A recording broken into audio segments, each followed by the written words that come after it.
There's a cat. There's a cat. Okay, well, it'll be my comfort animal. So I watched Blonde, and I don't really have words, but I guess I'll try. I mean, I want to start by saying that I only watched this movie once, and normally I wouldn't make a video about a movie I've only watched once, even if it's something I don't like with Don't Look Up, I'm gonna watch it multiple times, but yeah, I flat out refuse to do that for Blonde. I'm not gonna do that, because I think it's a morally bankrupt project that can't even defend itself with artistic value. That said, there is a defense of Blonde that I could see myself making if this were any other film. And it goes something like this. Everything that you may find offensive or morally bankrupt about the film, you're supposed to find offensive and morally bankrupt. That's the point. From the horrors inflicted on Marilyn throughout the course of the narrative and the infantilization of her character, to the fact that most of it is fictional, a fantasy constructed about a real woman through the lens of the men who fetishized her, to the way it was filmed, shooting her final moments in the actual home where Marilyn actually died. All of it is supposed to feel awful, grotesque, manipulative, and cruel. Like, if you're offended, you're just proving how brilliant it is. I mean, I'm currently working on a video on Basic Instinct following a similar pattern of analysis. Hell, I'll make similar defenses of Lars von Trier films any day of the week. And I don't think that, formally speaking, that analysis of Blonde is entirely incorrect. I just don't think it matters. I don't think anything about this movie matters. I think it is artistically vacant. And then when I think that, suddenly I get trapped in a loop of, but isn't that thematically consistent with the idea of the character of Marilyn Monroe being a fetishized construction that drowned Norma Jean? I mean, Marilyn is artistically vacant, a fiction made by a patriarchal industry and used to exploit Norma Jean at every turn. Yada, yada, yada. But again, if that's the point, it's a bad one. It's a bad point. It's a crude simplification of the complex relationship between performance and reality. It's trite, it's boring, and it's a far cry from emotional depth or artistically rendered truth. I was reading interviews with director and writer Andrew Dominik about the making of Blonde before I watched it, and as much as authorial intent matters at all, for more of that, watch my Death of the Author video, but it seems pretty clear that the movie we get is the movie he intended. And he is, at least from my recollection of his film, The Assassination of Jesse James, by the coward Robert, what is it, Robert Ford? I don't know. I don't fucking know. I don't care. It was a good movie. And yeah, he's a skillful director. And that skill is on display in Blonde. Like, it's technically a pretty marvelous film, to be honest. And comparing his statements to what I experienced while watching, I think he accomplished what he set out to do. And yet it's still just awful, relentlessly cruel, tedious, and filled with all of the pretensions of, like, a male film student explaining why Golden Age cinema is all just fake bullshit and he's gonna make something real, which it's a type. It's very clear in the film and explicitly stated in his interviews that he doesn't have much respect for Marilyn's talent as a performer. He disregards concerns by mostly female critics that he doesn't showcase any of her activism, her intelligence, her wit, her breakaway from the studio system, her female friendships, or her artistic ambitions as being beside the point. And the point that he keeps coming back to, the main focus of this critique as well, is his obsession with her apparent suicide. So Here are some quotes from the BFI interview, which is illuminating, let's just say. Interviewer: what does it say to an audience that we're not seeing that she formed her own production company, or that she was involved in opposing the anti-communist witch hunts by the House Un-American Activities Committee in the 1950s, or that she fought against the segregation on behalf of Ella Fitzgerald, and so on? Dominik. I'm going to try and read this as neutrally as possible. Okay. That stuff is not really what the film is about. It's about a person who is going to be killing themselves. So it's trying to examine the reasons why they did that. It's not looking at her lasting legacy. I mean, she's not even terribly concerned with any of that stuff. If you look at Marilyn Monroe, she's got everything that society tells us is desirable. She's famous, she's beautiful, she's rich. If you look at the Instagram version of her life, she's got it all. And she killed herself. Now, to me, that's the most important thing. It's not the rest. It's not the moments of strength. Okay, she wrested control away from the men at the studio because, women are just as powerful as men. But that's really looking at it through a lens that's not so interesting to me. I'm more interested in how she feels. I'm interested in what her emotional life was like. Interviewer: your version or Oates' version of this character is so relentlessly unhappy, even though she's capable of radiating so much joy on the screen. Dominik. Again, neutral. Okay. Well, I think her life would have been incredibly unhappy. There are moments of joy and love, but years of unhappiness. If she found joy, she could potentially be alive today. You could be talking to her. Okay. Reading some of these statements beforehand, I was reminded of one of my favorite Ursula K. Le Guin quotes. The trouble is that we have a bad habit of considering happiness as something rather stupid. Only pain is intellectual, only evil interesting. This is the treason of the artist, a refusal to admit the banality of evil and the terrible boredom of pain. And I think this is why the movie is as tedious as it is. Like, there's very little joy in it, and there's no sense of tragedy without an awareness of what is lost. The only pocket of joy that we get is at the very beginning, when an up-and-coming Norma Jean is in an entirely fabricated threesome with Charlie Chaplin Jr. and Edward G. Robinson Jr. Even that joy is tinged with, foreboding, though, because her sexual awakening feels very coercive at first. The two men circle around her like predators, and even after it settles into a sincerity of affection, there's this conspiratorial nature to the men's relationship that never really goes away. And in fact, the men betray her trust at two pivotal points later in the film.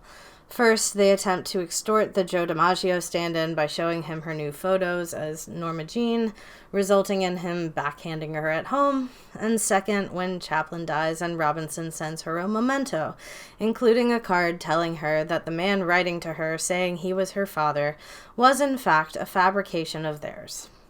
And after reading this, she spirals into a torment of despair that results in her death. So, yeah, no, I would not say that there's really any joy in this film.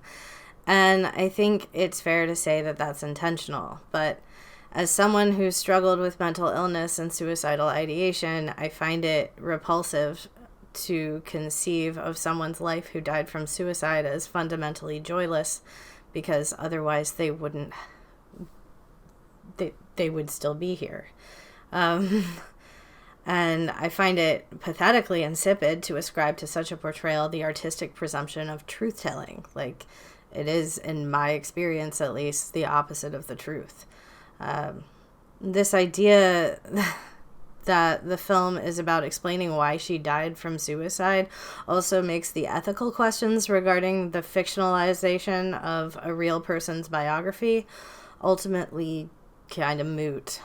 I haven't read Oates' novel. Again, I'm not doing my due diligence here. I'm sorry, I'm tapped.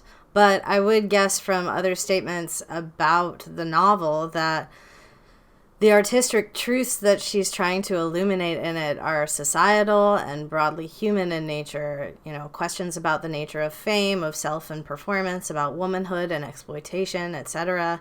You can grapple with those questions while fictionalizing biographical events, especially in a novel, which is a literary form where you're reading words, and you it's much easier to have like a sense of interiority. Like it's still ethically dubious to fictionalize somebody's real biography, especially somebody who was exploited the way that Marilyn was in life, but it has the potential to be artistically justifiable. But when the driving question of your narrative is, why did this real woman die from suicide? You can't claim to answer that question with fabricated stories about her life. I don't know what to say. That seems really obvious to me. Like, why did Marilyn Monroe, of all people, die from suicide? Probably because her mother tried to drown her in a bathtub. She was raped multiple times throughout her life, forced to abort 2 pregnancies, and the men she had a threesome with gaslit her into thinking her absent father wanted to contact her, even though none of that actually happened. No, beyond that, it's also just a worthless question to wrap your narrative around. It's ultimately an unanswerable thing, and frankly, it's uninteresting. Trying to pin down a clear explanation is almost always a dehumanizing process, viewing someone's life through the lens of their death. It's a trap that a lot of biopics of tragic celebrities fall into. Like, you can call it the behind the music fallacy. It's somewhat inescapable because you can't, as a creator, excise from your memory the awareness of how they died, but that doesn't absolve you as a creator from failing to work against that temptation, right? But in Blonde, Andrew Dominik explicitly embraces that narrative trap, and in doing so, he dehumanizes Norma Jean and Marilyn Monroe every bit as much as the men in the film who fetishize her, exploit her, rape her, beat her, and abuse her in every conceivable way. Every bit as much as the real men in her real life who fetishized her, exploited her, beat her, and abused her, even after her death. Which brings me to the fact that her final moments were filmed in the house she died in. So, question: what, in essence, is the difference between some random parasocially obsessed person renting her home, cosplaying as her, and recreating the image of her death to post on social media, and this artistic choice? Like, what does it add to the movie that couldn't be achieved with a constructed set?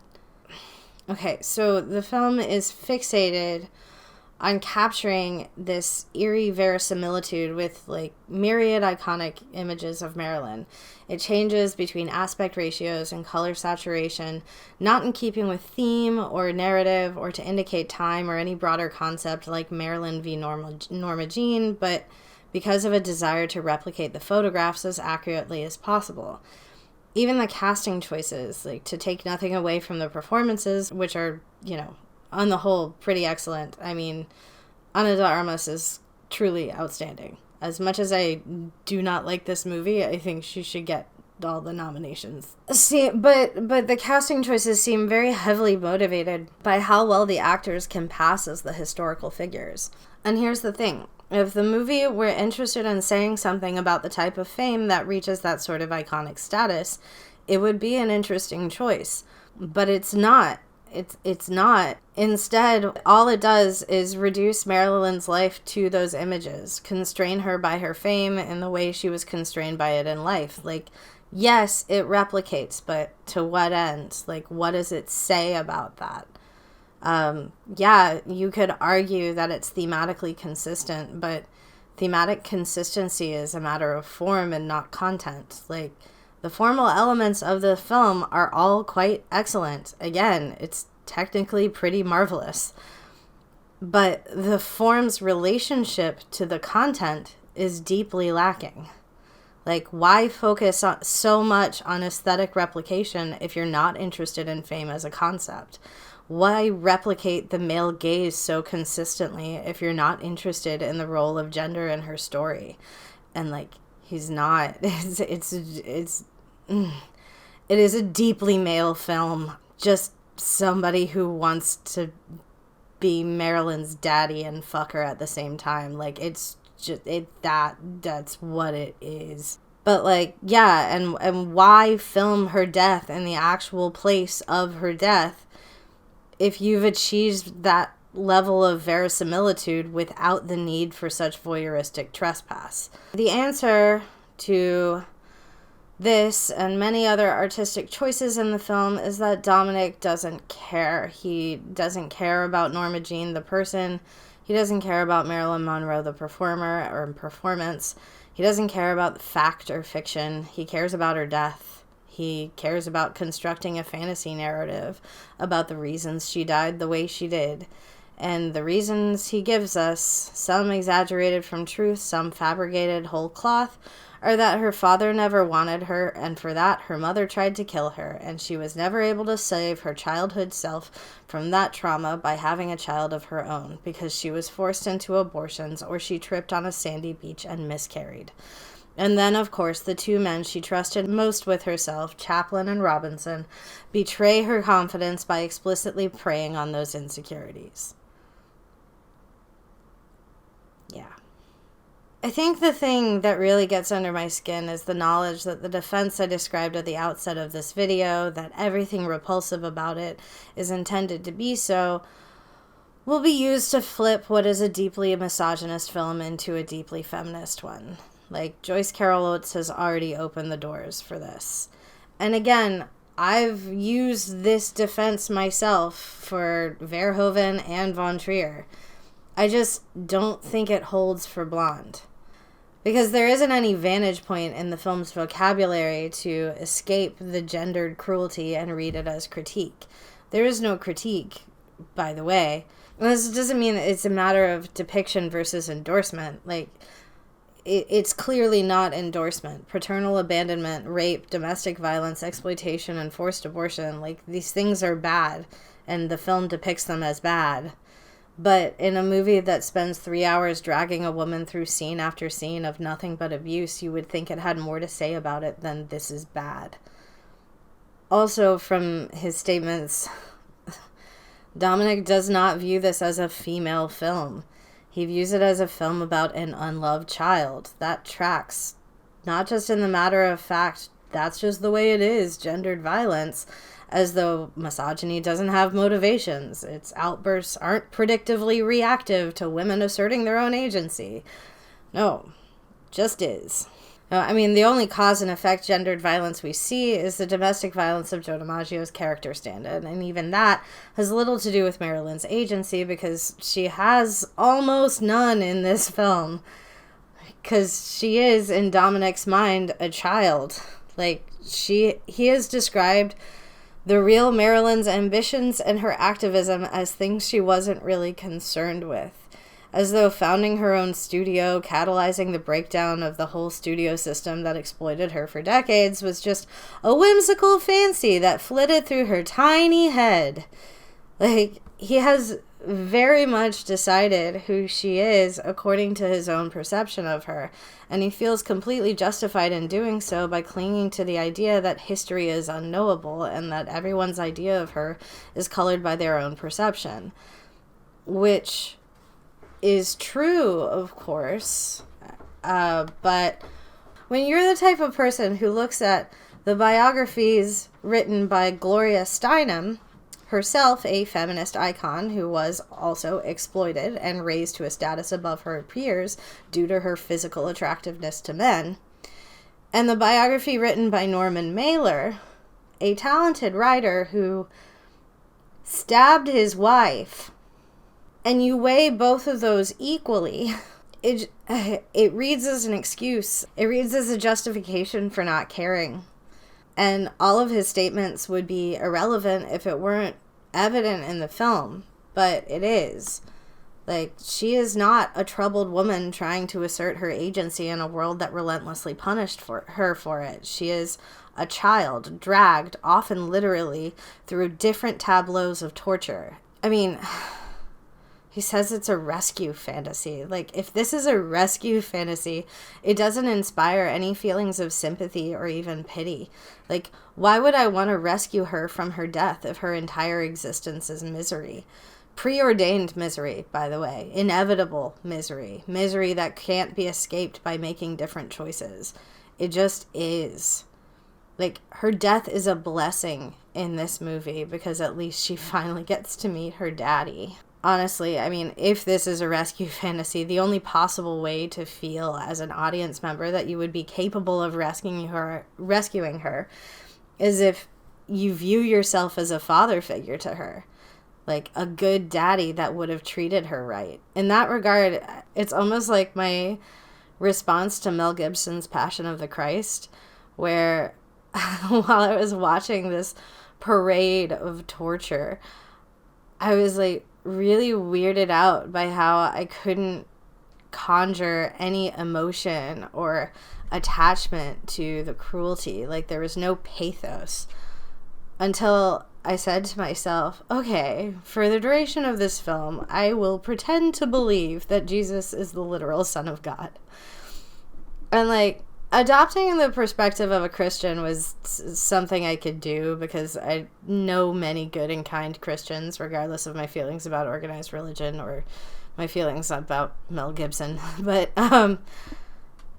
adopting an explicitly paternalistic perspective on gendered violence, it's not something I'm interested in doing, even as a thought experiment. Like, I, as a woman, know that perspective doesn't rescue women like Marilyn. I'm not interested in being her daddy.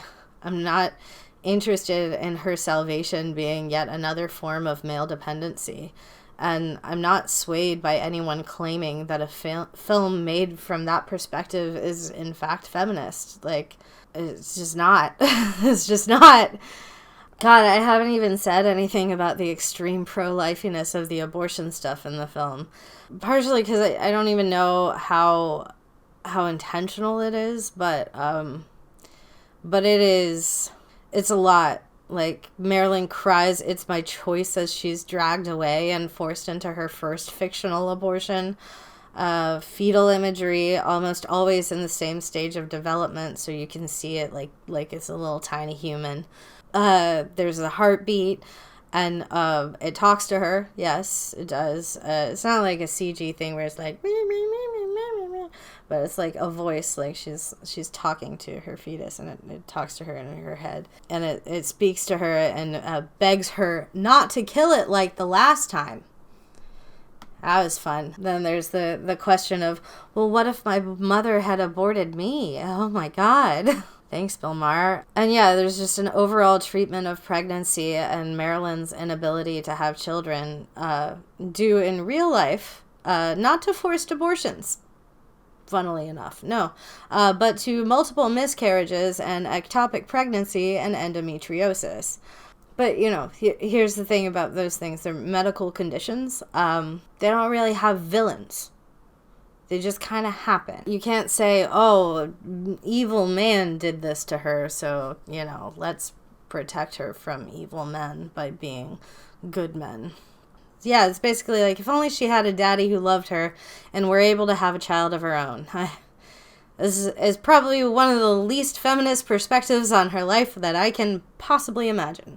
I keep coming back to the defense of the movie that I made at the outset because I keep asking myself why it doesn't work for this film.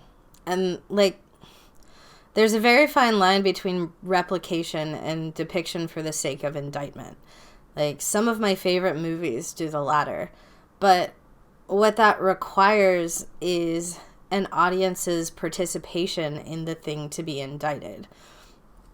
Like, Basic Instinct works because it's both easy to be swept into the filmic language it's indicting, and because it's possible to enjoy it as someone in the know. Funny Games, Nymphomaniac, and Eyes Wide Shut work because there are pivotal moments at the end that reverse expectations for those to be indicted and reward those who came into the films knowing that those things are bad.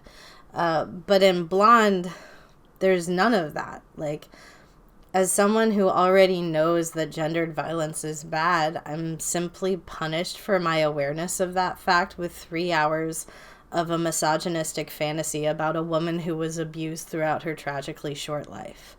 So, no, I didn't want to watch it again, even for the sake of professionalism.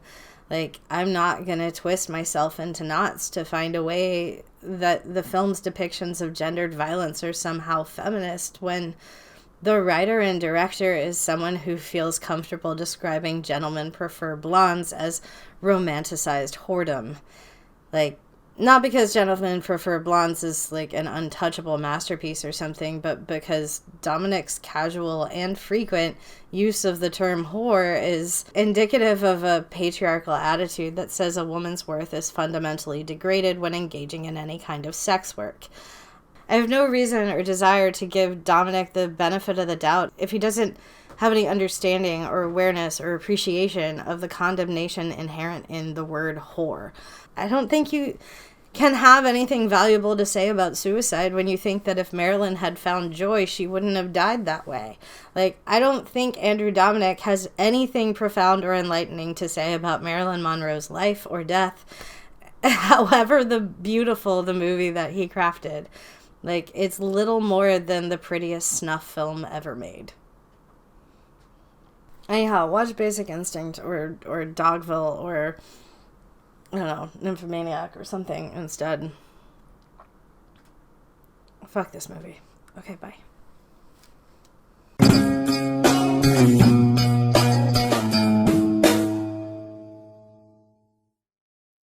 Hi, buddy. Yeah, do you want to hear me talk about a really terrible movie that I need you to, like, comfort me on? Yeah? You want that? Ow, motherfucker.